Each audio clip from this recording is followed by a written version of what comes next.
Hey,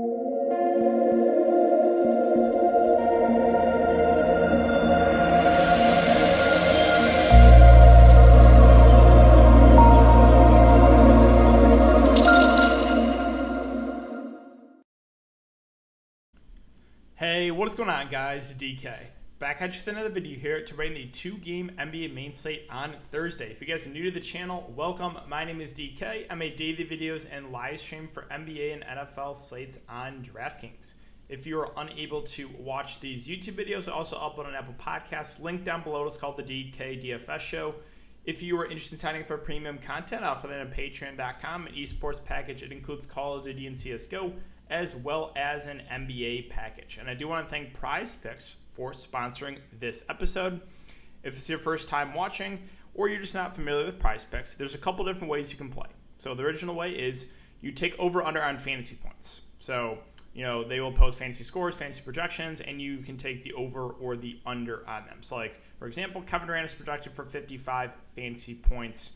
And again, you take over/under on fantasy points. Now, they also have single stat where you can take over/under on actual points, like assists, rebounds, 3-pointers made. And yeah, they have a lot of players posted for all of these. So it's a fun way to play because you're not playing against anyone, you're playing against the house. And yeah, going over some of these that I like. So let's see. I mean, you got to think Milwaukee bounces back, right? I don't know. They've looked so bad. But this game is projected to be super high scoring if it can stay competitive, right? You had KD go for basically 50 and 3/4. You had Kyrie, I think, go for 40 and 3/4.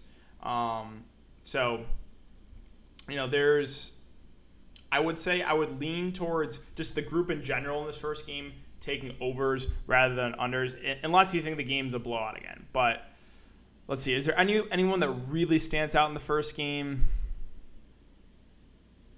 I would say these are pretty close to spot on.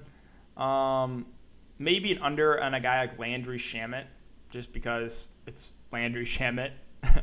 I don't think he plays like a ton, like maybe 15-ish minutes. I mean, Blake Griffin, if he stays out of foul trouble, he should play 30-plus minutes. Don't mind taking the over there. He's been playing well.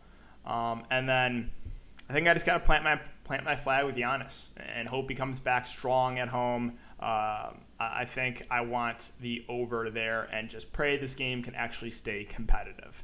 Now with the second game, let's see. Donovan Mitchell it's bumped up to 47. I still think I would lean towards the over there with a guy like Mitchell. Now, one piece of news we have to keep an eye on is Mike Conley.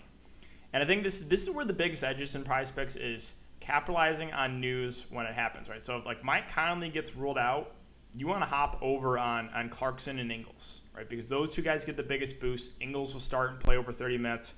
Clarkson plays a little bit more, probably get a few more shot attempts. So, and from everything I've seen, if I had to guess right now, I would say Conley doesn't play. So, definitely eyeing the over on Clarkson and Ingles if, in fact, Conley does get ruled out. So that's where I'm at right now, guys. Again, use the code DKDFS if you want to try it out for a 100% match up to $100. Basically, you put $100 in, you get $200 to play with. Link down below. And finally, I just got to thank you guys again for all your continued support on the DFS videos, the PrizePick video today, the live streams on Twitter. Can't thank you guys enough. So if you do enjoy all this content, if you could, hit that like button, subscribe if you haven't already, and hit the notification bell so you don't want to upload videos you don't want to go live. I will be live tomorrow. Make sure to check it out. I'll be sure to break down the slate again and answer any questions you guys have. All right, so before we talk about players and the prices for this 2-game slate, we can look back line up here from the Showdown slate. So the Showdown slate I kind of just played more for fun, talked about it. I didn't think there was a huge edge. So I left a lot of salary on the table. I left like $1,500 on the table, and just finished outside the cash. But it is what it is. I was willing to take some risks, so I went with the chalky, Jokic and the captain, Booker, Paul pairing. But then went to Dario Saric, hoping for some Ayton foul trouble. It actually did happen. Ayton did get in foul trouble. Saric came in, played a couple extra minutes. He got 4 for 15 fantasy points. Jermichael Green was a little bit disappointing. I talked about this in the Discord. I get so tilted. I think I get Green versus Millsap wrong every single time. Last slate, I played Millsap. It was Green that had a good game. Today, I play green. It was a Millsap that had a good game. This has happened every time so far in the playoffs. I just could not get the green Millsap pairing right. Just a lot of bad variants. It's like a little bit tilting, but it is what it is. And then I took the shot and a lower owned Monte Morris, hoping he could have a better shooting game. So I knew the 1 of 10 shooting the last night would lower the ownership. It did. Unfortunately, he shot like 1 of 7 again. So again, risk I was willing to take. Just played more for fun. But we did have some takedowns here. So this makes me happy. Mark, another day, another takedown for him. He just seems to be the GOAT showdown player. Congrats. Turned $360 into $1,400. Not a bad day at all. We had FanDuel $299 into $13,000 for Nadeem. Congrats, man. I know you've been grinding it out. And Kyle with the takedown as well. This was the optimal lineup. It was Jokic, Booker, Paul, Ayton, Millsap again, and Torrey Craig had another good game. Torrey Craig, revenge narrative for Torrey Craig. Back-to-back good games. So congrats to all you guys on the big nights. That makes me so happy. And let's get to this slate. All right, so Nets and Bucks again at 234 over under. The Bucks 3.5-point favorites. The Bucks are 3.5-point favorites. I want to repeat that. The Milwaukee Bucks are 3.5-point favorites. If they get blown out tomorrow, I'm going to lose it. I am going to lose it. Clippers and Jazz at 221 over under. The Jazz are currently 3-point favorites. So we'll start with Brooklyn and Milwaukee. Once again, this is the game I want more exposure to. I think it just has way more upside if it can stay competitive. Now again, James Harden's still out, so KD and Kyrie are the offense. And both these guys are going to play big minutes. They're going to play 40-plus in a competitive game. And KD went for 50 and 3/4. Kyrie went for, 40 and 3/4. I like them both here. I do. KD does have the higher floor. He is a little bit more expensive, though. I don't have a super strong take on which one I prefer, but yeah, I like both KD and Kyrie a good amount here on the slate. Both should play big minutes, and that's where the offense is going to be. It's those two guys. So like them both in a high over-under game. Joe Harris at 5'7", just a price point thing, right? Just still too pricey. He can get there, but he has to have a really good shooting game because he's going to do nothing in the peripheral stats department. So not super excited about a guy like Joe Harris. But we're getting to some value plays that I do like for the Nets because they're going to run like an 8-man rotation. And Shamet and Claxton probably play a little off the bench, but not a ton. So Blake Griffin at 4.8. I think he plays over 30 minutes. He played 26 and 3/4 last game. He's been playing really well. They need him out there. They kind of need a bigger body to guard Giannis. He's been doing a pretty good job. I think Blake Griffin makes a pretty good value play here as long as there's no foul trouble. Bruce Brown at 4.2. Played 26 minutes again in basically 3/4. I think he starts again and plays around 25 minutes, maybe a little more. So I like Bruce Brown for value.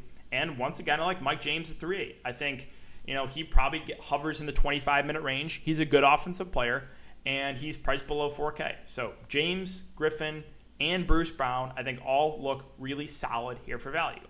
Now, the two other guys I mentioned, Shamet at 3K, and not a great point per minute guy. Did have a good game last game, but look at previous games. 5 fancy points in 12 minutes, 9 fancy points in 22 minutes, 2 fancy points in 19 minutes. That's the type of production he can give you. Even though he's the flat min 3K, I don't have a ton of interest. Would rather take the shot in Claxton. I think both play similar minutes, and Claxton's the slightly better point per minute guy of the two. So if I'm going to take a shot on one of these min-price nets, it's going to be Claxton. But that's it.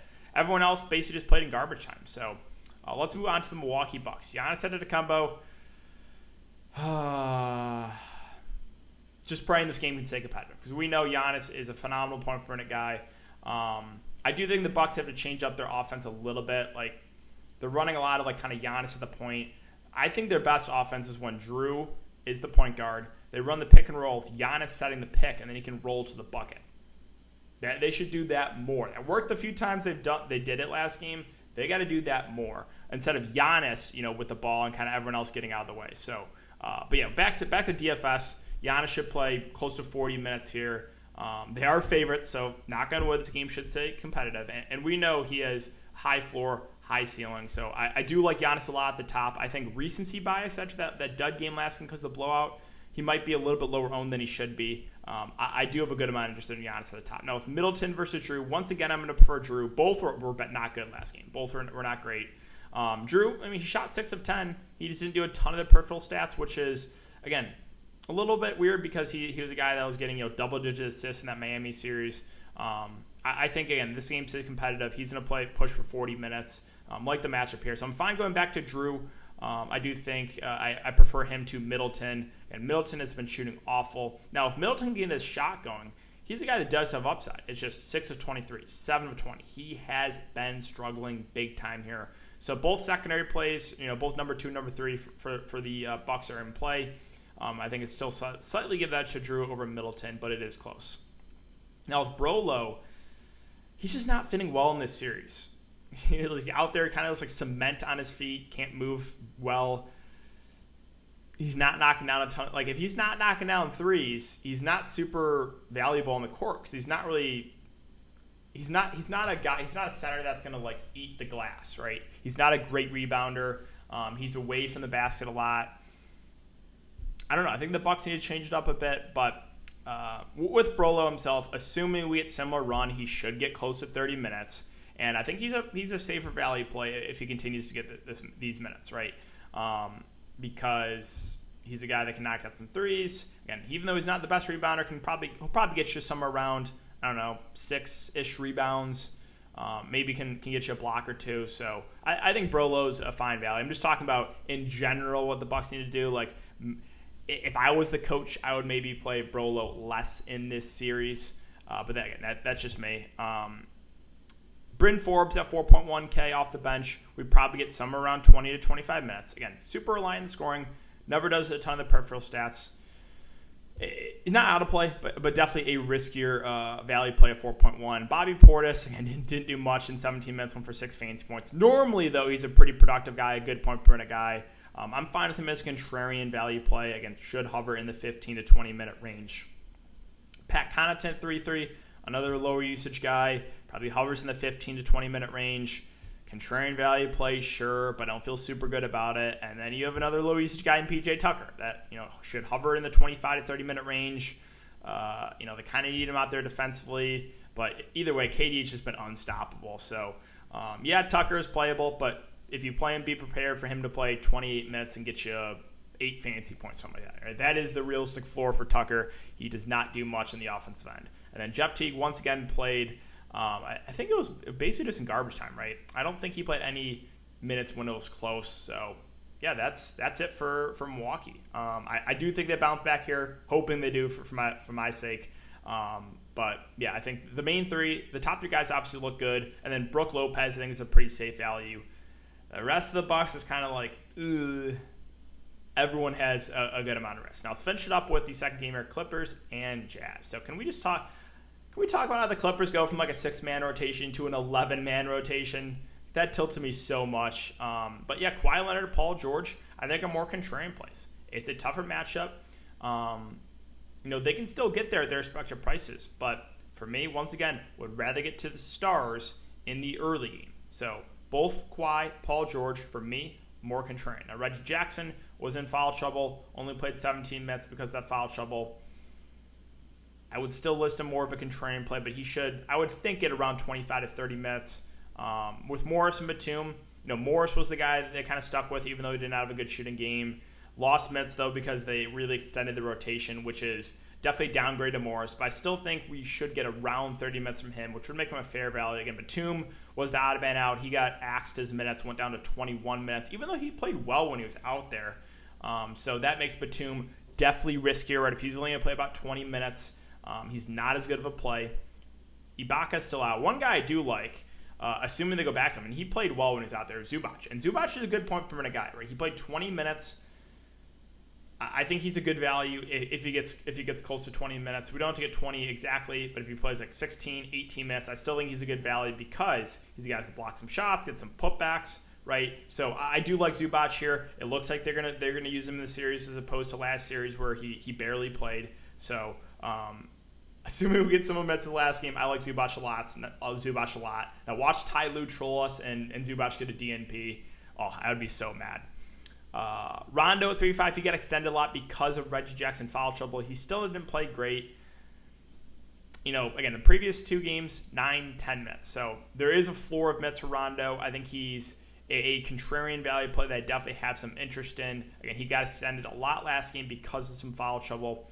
And then Luke Kennard went from basically a DNP last series to 29 minutes, and he shot well. Now, the issue with Kennard is that's kind of all he does, right? He's not going to do anything in the peripheral stats departments. He's got to hit his shots, got to hit his threes. But if he's going to play big minutes, I'm fine taking a shot at him, right? We don't have to get 30. If we get 20 to 25, he can still pay off his salary. Again, though, has to hit shots to get value. And then Terrence Mann basically got a DNP, played 8 minutes. And Pat Beverly, for some reason, got a little bit of run. I'm not sure why. Even Boogie Cousins got a couple minutes there. But I'm not going to be able to get to any of those guys. So let's finish up with the Utah Jazz. And Donovan Mitchell, I still like here at 8-9. I mean, you saw it last game, right? No, he didn't even have, I guess, the best shooting game. He just shot 16 of 30. But if Mike Conley is out, he just gets a big boost, and no one on the Clippers can stay with Donovan Mitchell. So once again, I like him a good amount here at 8.9K.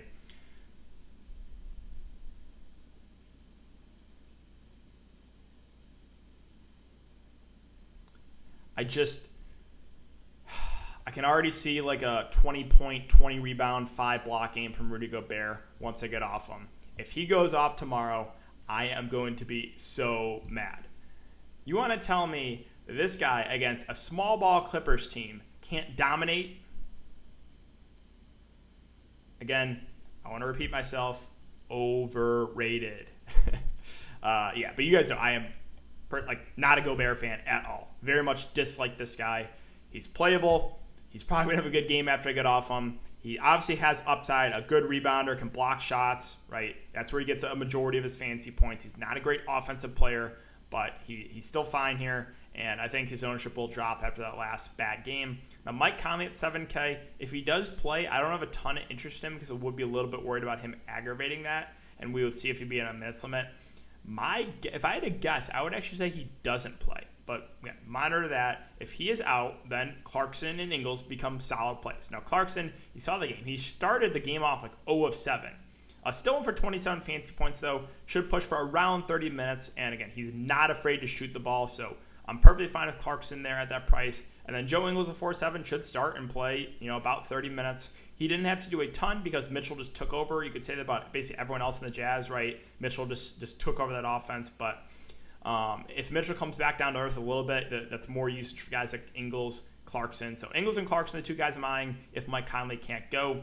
Bojan, again, like I said, his role doesn't change. He's still a scoring-dependent wing. He's always in play, but has to knock down the shots. Royce O'Neal, he's been playing well in the playoffs. He has. Good defender, a guy that can kind of stuff the stat sheet. The price is up. I don't hate it, though. He has been playing really, really well. I don't know if he continues this level of production, but I'm actually fine if you want to go to Royce O'Neal. And then Favors, I always mention him. He had a good game last game because he's a good point per minute guy. In the larger field stuff, I don't hate using him because he can go out and get you 15 fancy points in like 10 to 15 minutes, like he did last game. And then Yang at 3.2 probably hovers in the around 15 minutes. I think I'd rather roll the dice than a guy like Derek Favors, who's the better point per minute guy of those two. But yeah, that is going to do it for the video today, guys. So if you have been enjoying the content, I would really appreciate it if you have a like button on the video, subscribe if you haven't already, and hit that notification bell so you don't upload videos live. I will be doing a YouTube live stream again, 5:30 p.m. Central. Make sure to check it out. I'll answer all your guys' questions as well at the end. Thanks again. Have a great night, guys, and I will see you all tomorrow in the live stream.